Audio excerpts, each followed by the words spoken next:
Genesis 26. Now there was a famine in the land, besides the previous famine in Abraham's time.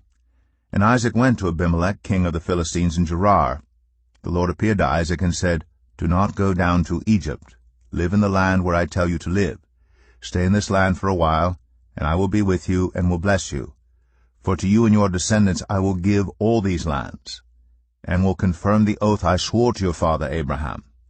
I will make your descendants as numerous as the stars in the sky, and will give them all these lands, and through your offspring all nations on earth will be blessed, because Abraham obeyed me, and did everything I required of him, keeping my commands, my decrees, and my instructions. So Isaac stayed in Gerar. When the men of that place asked him about his wife, he said, She is my sister, because he was afraid to say, She is my wife. He thought, The men of this place might kill me on account of Rebekah, because she is beautiful. When Isaac had been there a long time, Abimelech, king of the Philistines, looked down from a window and saw Isaac caressing his wife Rebekah. So Abimelech summoned Isaac and said, She is really your wife. Why did you say she is my sister? Isaac answered him, Because I thought I might lose my life on account of her. Then Abimelech said, What is this you have done to us? One of the men might well have slept with your wife, and you would have brought guilt upon us.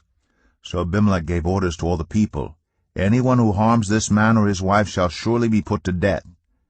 Isaac planted crops in that land, and the same year reaped 100-fold, because the Lord blessed him.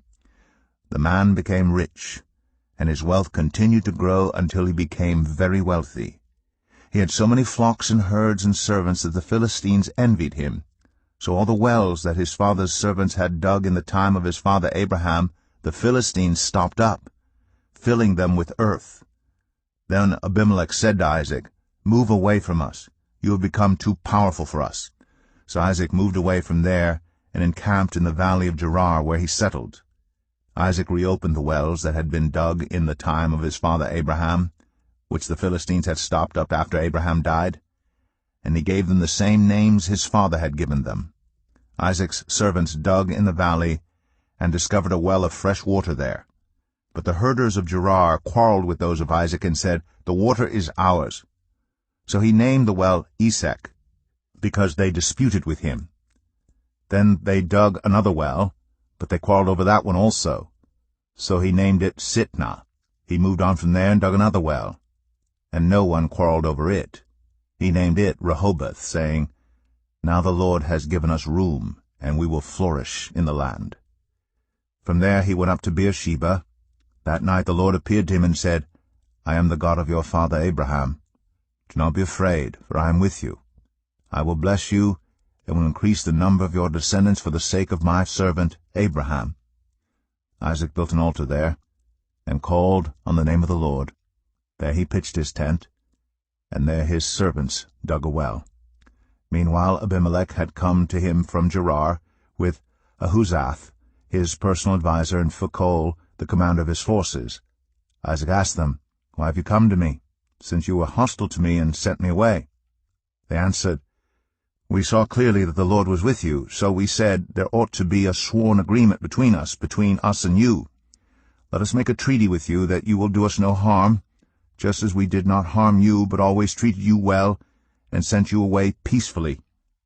And now you are blessed by the Lord. Isaac then made a feast for them, and they ate and drank. Early the next morning the men swore an oath to each other. Then Isaac sent them on their way, and they went away peacefully. That day Isaac's servants came and told him about the well they had dug. They said, We found water. He called it Sheba, and to this day the name of the town has been Beersheba. When Esau was 40 years old, he married Judith, daughter of Beeri the Hittite, and also Basemath, daughter of Elon the Hittite. They were a source of grief to Isaac and Rebekah.